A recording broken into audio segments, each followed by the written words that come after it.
This podcast was recorded on the traditional territory of the Anishinaabe, Haudenosaunee, Ottawandaron, and Wendat peoples. This territory is covered by the Upper Canada Treaties. From easy setup to around-the-clock support, Start.ca is London's friendly internet company. They're committed to providing a better internet and phone experience. How? Friendly local support, exceptional service, and unlimited internet. Isn't it time you loved your internet provider? Visit Start.ca online or call 866-434-5888 to get started.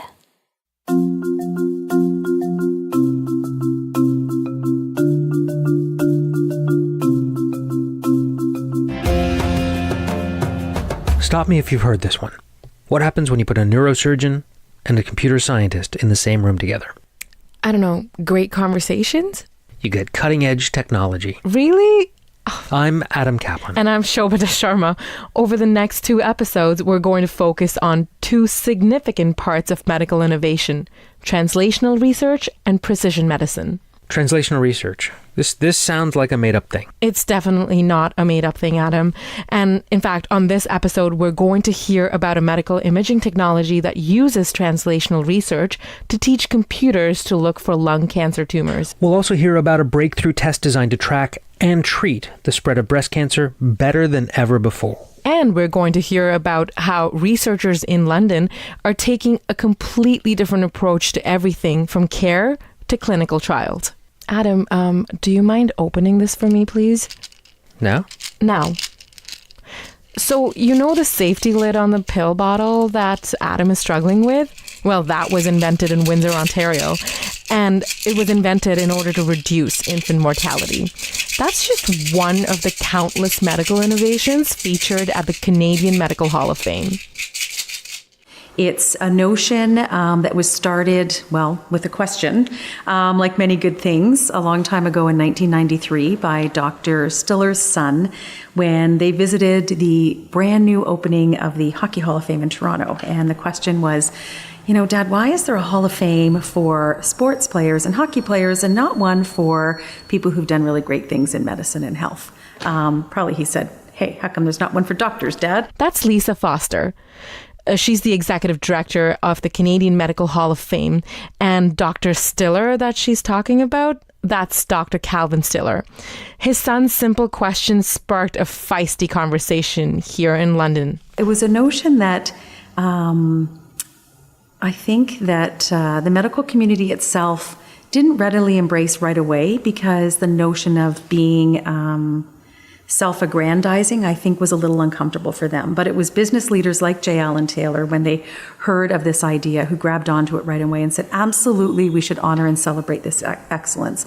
Absolutely, we should have a national repository of stories and history related to excellence in medicine and medical and research innovation in Canada. Lissa says their laureates have one thing in common. They've all made significant contributions to medicine, but there's one individual who holds a special place in the Hall of Fame. Well, one of our most famous laureates of the Canadian Medical Hall of Fame is, of course, Sir Frederick Banting. He conceived of the idea of insulin and his 25-word hypothesis right here in London, Ontario, over at where he lived at his home on Adelaide Street. Another fascinating story of invention, right, and innovation, because this was not his area of specialty. He had to cover for a lecture at Western for somebody he knew, delved into research so that he could understand better what he was talking about. And it impacted him that he became kind of hooked on the information of why is the pancreas not working? What's happening when people have diabetes? A true story of teammanship, however, because Banting, Best, Collip, J.J.R. McLeod in Toronto, between the four of them, all of whom are laureates of the Canadian Medical Hall of Fame, they were able to, identify what exactly was happening. Started with his notion, and he was right, but then proving it, doing something about it, and creating a solution that worked in human beings is where the whole team came in. Dr. James Collip also has a strong connection with London, even though most of the work he did on solving the insulin problem was done in Toronto. Dr. Collip, in his humbleness, was definitely the biochemist that helped to figure out how can we actually use this in human beings. Went on to develop and be one of the strongest early deans of the med school here at Western, right? So not everyone knows that while they did that in Toronto, he came back here and is hugely credited with shaping our med school here in London, Ontario, to be one of the greatest in the world. Sir Frederick Banting's discovery is so significant that it actually has its own museum here in London, but there are so many other stories of achievements at the Hall of Fame. Its exhibitions range from interesting discoveries to historic moments in global medical history. For example, you remember that pill bottle that Adam is still working on? Well, here is how that came about. A very simple but impactful and exciting little known fact that Canada has is the story of Dr. Henry Bro, who worked in Windsor and saw in the emergency room one too many child poisonings, right? And was seeing this on a consistent basis and said, come on, people, this is avoidable. This is preventable. Surely we can stop accidental overdosing and poisoning of children because of medications that we have around our house. So the palm and turn container that many of us use to this day in a million different formats was actually the brainchild of Dr. Henry Bro. So he was not an inventor, but what he did was he commissioned the invention of something that would work, that would keep kids out, but that could still be opened by somebody who was weak and unwell, somebody who was elderly. And so that simple put your hand down that we all use today, we have it on display. It doesn't seem like it could be, that impactful, but incidences of child poisonings dropped by more than 90% the moment they introduced it and in the Windsor area, and then worked with government to make it mandatory for all medicines. So it's a small thing, but something that's highly impactful and that has now penetrated the worldwide scene. And it's a Canadian who innovated and thought beyond just the way things were going, looked at something from a health perspective and said, this should be fixed, and he did something about it. And to this day, we're using something related to that. We asked Lissa what direction she sees medical innovation heading towards, and she had this very interesting answer. Evidence-based medicine is this whole field that has emerged, not just here and around the world, but here is a Canadian, Gordon Guyatt, who is leading the curriculum development and the understanding and the practice of evidence-based medicine in the whole world, right from Canada and as a Canadian. And what Lissa is referring to as evidence-based medicine, it's also called translational research. I'm still pretty sure this is a made-up thing. Did you manage to open that pill bottle yet? So this is this notion that being a researcher, you have to always also be a clinician. You can't do it in isolation of the clinic. So we have an idea, we talk to the patients, we actually involve them in the discovery and the effects, and we do more research, and then we keep going back and forth. So the ending of the isolation of the bench and the bedside, I think, is something we know Canadians have contributed to significantly, and is such a huge future in medicine. I'm going back to, are we seeing more laureates related to prevention? I would say we're seeing more laureates related to having furthered the field of evidence-based medicine. Learn more about the Canadian Medical Hall of Fame and view their online exhibitions at their website. We'll put a link to it on the episode 2 page of towardslondon.com. Help me understand this whole translational research thing. Okay, think of it this way. Say you're a researcher and you're focused on studying something like breast cancer or lung cancer. Now, you're able to look at biopsies and maybe even talk to some survivors to figure out why some treatments they received worked for them. But your real purpose is to publish your own findings or, say, move a therapy along to the next stage. However, you're so far removed from the actual clinic where the treatment and the care takes place. So if I understand you right, my lab is kind of studying in a vacuum, where I'm hoping to solve relevant problems and get relevant results. But when it comes to figuring out what I should study, I'm kind of flying blind. Right. Now imagine you're a doctor and you're treating patients, say cancer patients. You have access to research, right? But your experiences with your patients stay in the clinic. You know that there is this experimental drug, say even a new therapy, but if there are studies being done on it, they're being done by researchers on that drug or that therapy. And all of this is being done very far away from you. So any research results that happen go back to this big study pool, but it doesn't impact my patients or my clinical practice. Exactly. And while Lissa Foster calls it evidence-based medicine, we've been calling it translational research. And this is what the experts have to say about it. So there's an expression in translational research that you take an idea that comes from the clinic, you bring it back to the lab to sort it out, and you bring that solution back to the clinic. And they say that's going from the bedside to the bench and then back to the bedside again. That's Dr. David Palma. He's a radiation oncologist at the London Health Sciences Centre and the chair of the Canadian Pulmonary Radiotherapy Investigators Group. I am so glad you got that line. But it seems crazy to me that we would have researchers over here, clinicians over here, and there's this kind of weird firewall between them. Like, why isn't translational thing something that's been done for a long, long time? Exactly the question that popped in my head too, Adam. But I'm going to throw it to Dr. David Palma to explain why translational research is a natural evolution for clinical care. I treat lung cancer, and lung cancer causes more cancer death than any other cancer in Canada or around the world.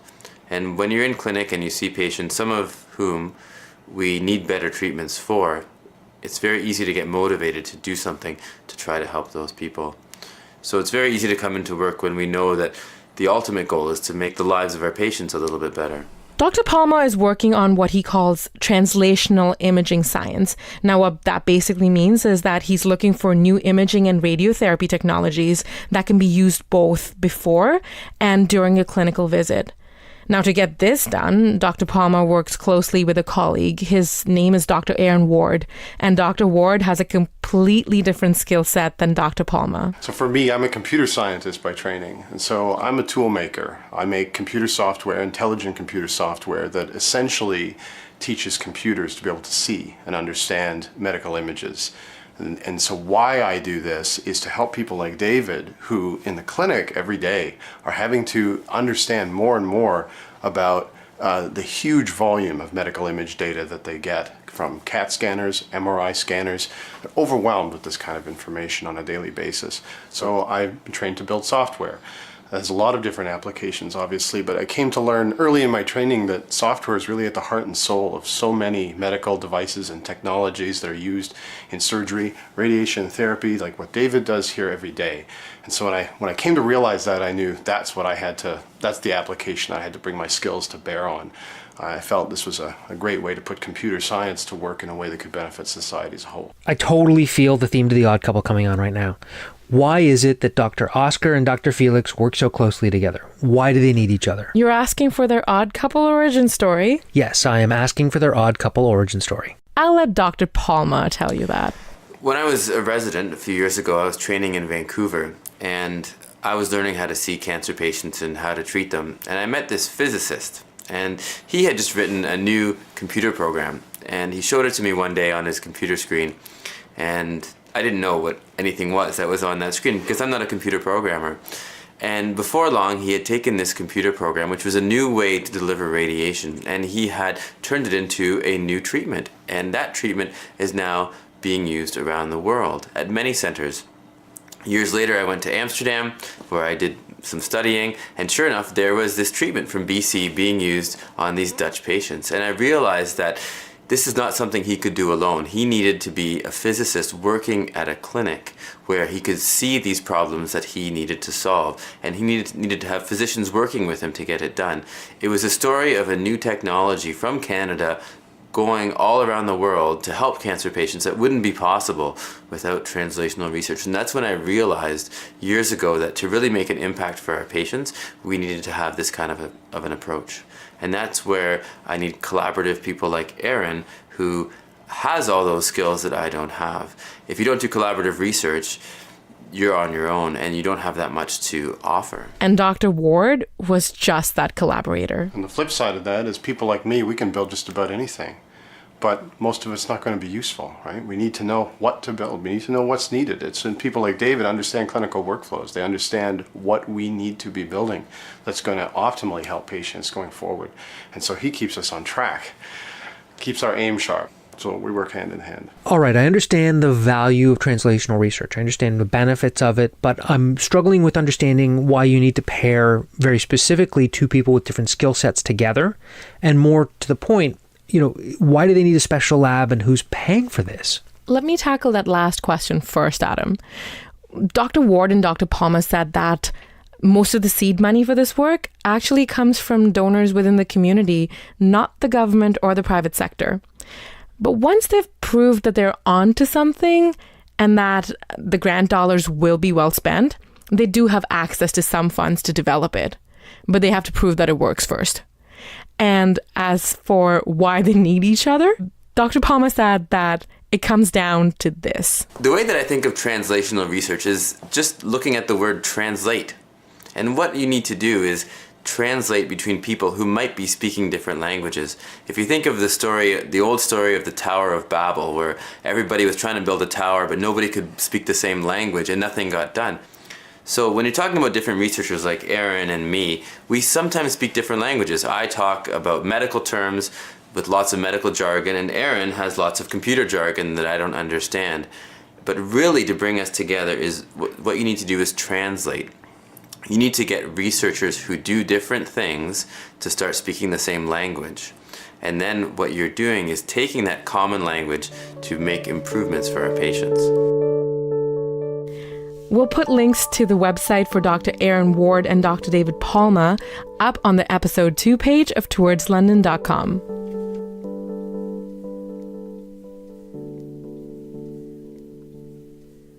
We'll be back after a quick sponsor message with a story that's giving breast cancer patients and their doctors new tools to fight the disease. From easy setup to around-the-clock support, Start.ca is London's friendly internet company. They're committed to providing a better internet and phone experience. How? Friendly local support, exceptional service, and unlimited internet. Isn't it time you loved your internet provider? Visit Start.ca online or call 866-434-5888 to get started. Shobita, you never met my Aunt Barb. I did not, Adam.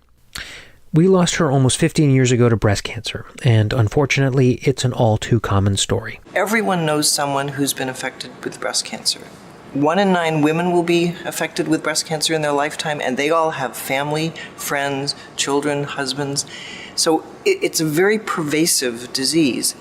We've gotten a lot better at treating it, but we can't be led astray to think that we've solved it. We haven't. That's Dr. Ann Chambers. She holds the Canada Research Chair in Oncology, and along with her colleague Dr. Alison Allan, directs the Pamela Greenaway-Kohlmeier Translational Breast Cancer Research Unit. For Dr. Allan, breast cancer research isn't just a profession, it's very personal. Well, I got involved in cancer research, first just curiosity, because it was so fascinating to me that our bodies normally functioned, and then just one little error in how the cells understood signals meant that it went from normal to cancer. And that was sort of the original driving factor. And then so I had a family member who died from cancer, and when we were going through the treatment process, I realized, we have all this knowledge in cancer research, but we still need to work harder to impact the patients. That motivated me to really pursue that even further. Dr. Allan actually started in a purely academic environment, but learning about translational research only made her feel even more passionate about what she was doing. The research that's done here is very connected to the clinic, and this was a totally new concept to me, and really felt not only was I contributing to science, but really, here is an opportunity to do research that would actually impact care and impact the greater community. Dr. Chambers agrees. For both of us, I think it's really important that the science is fascinating, but the opportunity to actually make a difference for patients is crucial. And for me, it's walking through the cancer center to get upstairs to the lab. And you see the patients there, and you realize we have work to do. Right now, breast cancer is treated a lot better and more successfully than it was. And that's gratifying. But for both of us, the idea of being able to tackle metastasis, the spread of cancer, is really important, because that's where the problems in treatment come from. Yeah, and I think one thing that the translational unit has done is we've formed some relationships with survivors, and being able to interact with the survivors is really inspiring and also really gratifying, because we hear their stories, and they're these amazing women who are so strong and also have so much faith in us. So to sort of interact with them, hear their stories, hear their kind of hopes for how the work that we're doing makes me come back to the lab and say, really got to go to work. So that's really gratifying.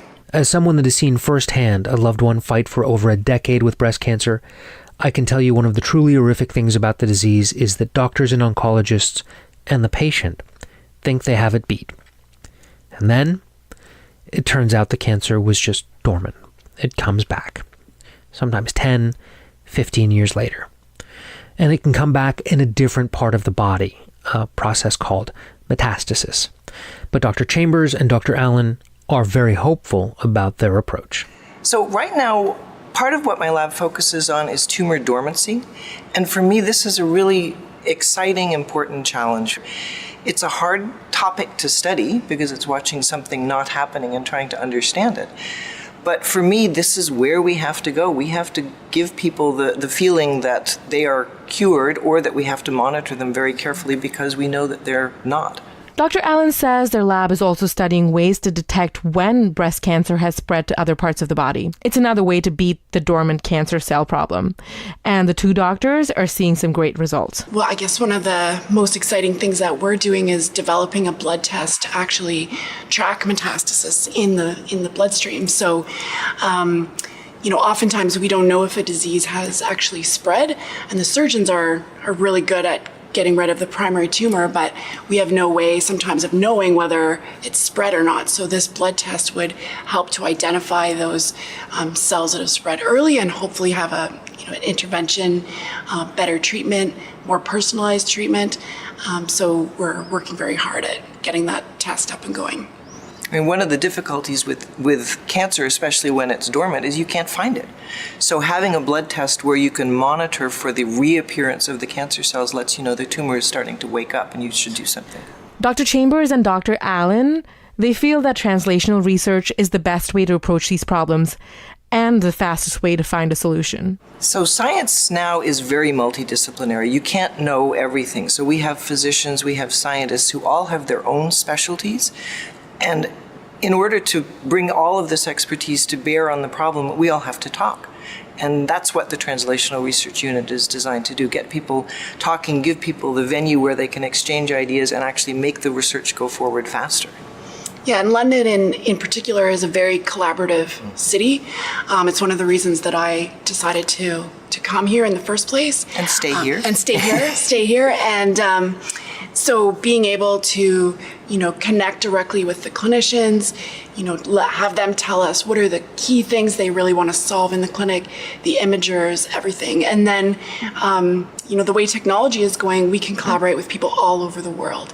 And that means that we can have the brightest minds and ideas all come together to work on the problem of breast cancer. Both Dr. Chambers and Dr. Allan see great benefits coming from their work and have very positive outlooks for the results, although they see that for very different reasons. One of the focuses of our translational unit is our studentship program, and that way we're bringing in new people, the new researchers of the future, getting them exposed to the kind of research that's going on here and hooking them into the importance of it and the excitement in it.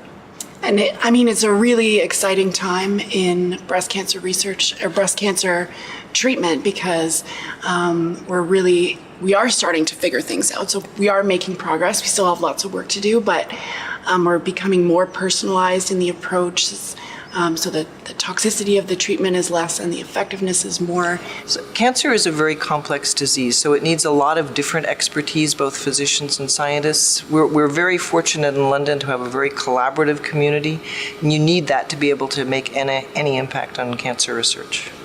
And now the way technology has gone, we can also collaborate internationally. So we have the brightest minds and the most enthusiastic people working together with us to solve this breast cancer problem.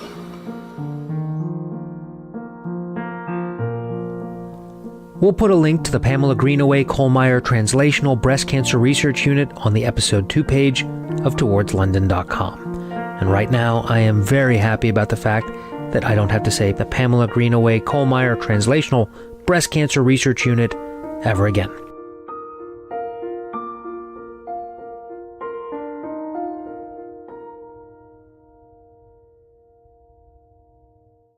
Innovation is all down to getting people together with different perspectives on life, bringing different ideas to a common problem, and then sparks start to fly and innovation follows. And that, I think, has been one of the great successes of Lawson, the idea that we can put together teams with all the right skills to tackle any particular problem, regardless of where in the city those investigators happen to be placed. Dr. David Hill is the scientific director of the Lawson Health Research Institute and the Integrated Vice President Research for London Health Sciences Centre and St. Joseph's Healthcare London. He's also a professor in the departments of medicine, physiology and pharmacology, and pediatrics at Western University. He sees this sort of integration as critical to the success of the Lawson Health Research Institute. It's important to note that while Dr. Hill has a citywide appointment through Lawson Research, all of the examples he'll be speaking about are specific to St. Joseph's Healthcare, which is where we interviewed him. And for the record, we asked all of our subjects to speak with a velvety baritone and an English accent. Dr. Hill was the only one who complied. It's no surprise that since we consolidated research in the hospitals in 2000, Lawson has grown by leaps and bounds. So we're now the 8th biggest research institute in Canada, the 5th in the province of Ontario, with an annual budget now of external grants and contracts around $88 million a year. That's probably trebled since we formed this single entity in 2000. Dr. Hill also feels that the translational research that emerges from this integration is part of that secret sauce that's making this work. More than half of our researchers are also physicians working in London Health Sciences Centre or St. Joseph's Healthcare. And that is very, very important because hospital-based research is observing the problem, which is done in the clinic, in the operating theatre, formulating potential remedies, testing those remedies, perhaps back in the engineering laboratory or the biochemistry laboratory, and then testing those solutions back in patients through clinical trials. So that translational process is the very bedrock of hospital-based research. You'll notice within St. Joseph's Healthcare, there is no separate laboratory block. There's no separate research block. Our research is embedded at the point of care. Wherever care is given in St. Joseph's Healthcare facilities, research also goes on. And that's why we are an academic teaching hospital. Research is not something that goes on down the road. It goes on everywhere in the hospital. It's a daily activity. And it shouldn't just involve the researchers. All of the staff, all of the support staff are working in an academic hospital. They look for issues, they formulate potential solutions, and they test them. The integration of research and care have led to some really amazing results. And when you add the ability to conduct clinical trials in the same environment, the outcomes are so much more exciting. In the past, the Diabetes Centre has taken care of diabetes and used the most up-to-date innovations in care. The same for the kidney group, the same for the ophthalmology group. Now we have the chance to actually bring these elements together and, again, really patient-centered research. Let's look at the whole problem of the patient and find, through research, solutions to that complex disease environment. And the new clinical trials facility is really designed to allow those interactions. Firstly, by putting people in physical proximity so that they can discuss research and the issues of patient care on a daily basis. And secondly, by providing everything that they need to undertake the trial. So not just the physical space, but the core staff, the clinical trial staff that will be able to undertake the study, the supplies that they need for studying every single patient. Shobha, something that's really interesting about this to me is that this seems to just scale. But Dr. Hill is suggesting that translational research actually scales hospital-wide. Not just hospital-wide, I think it's city-wide and beyond.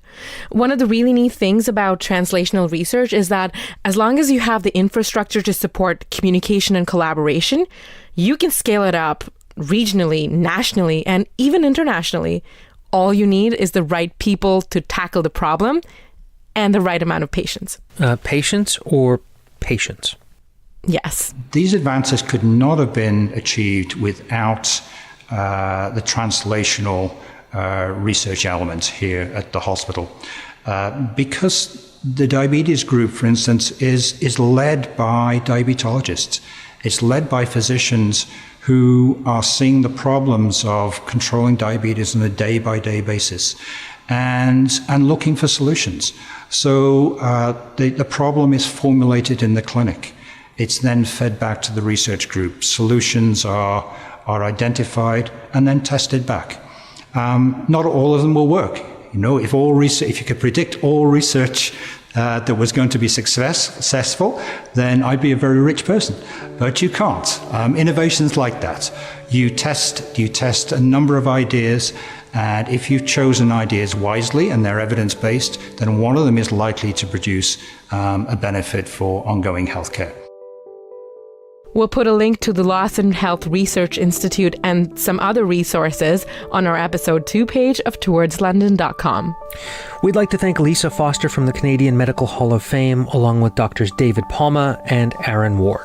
Our sincere thanks also go out to Dr. Anne Chambers and Dr. Alison Allan, plus Dr. David Hill. Dahlia Reish and Amanda Jackman at St. Joseph's Healthcare London helped us with the conversation with Dr. Hill, and Matt Brown at London Health Sciences Foundation hooked us up with Drs. Ward, Palma, Chambers, and Allan. Wait, Matt Brown? Different Matt Brown. Production support was provided by Sammy Roach and Federico Perianes. Today's episode was generously sponsored by Start.ca. Thanks to them and to you for listening and subscribing. If you get a chance, please do rate and review us on iTunes. It really does help. Until next time, I'm Adam Kaplan. And I'm Shobha Sharma. See you next time.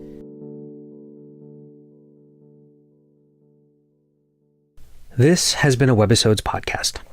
So how's that pill bottle coming along, Adam? Is it open yet?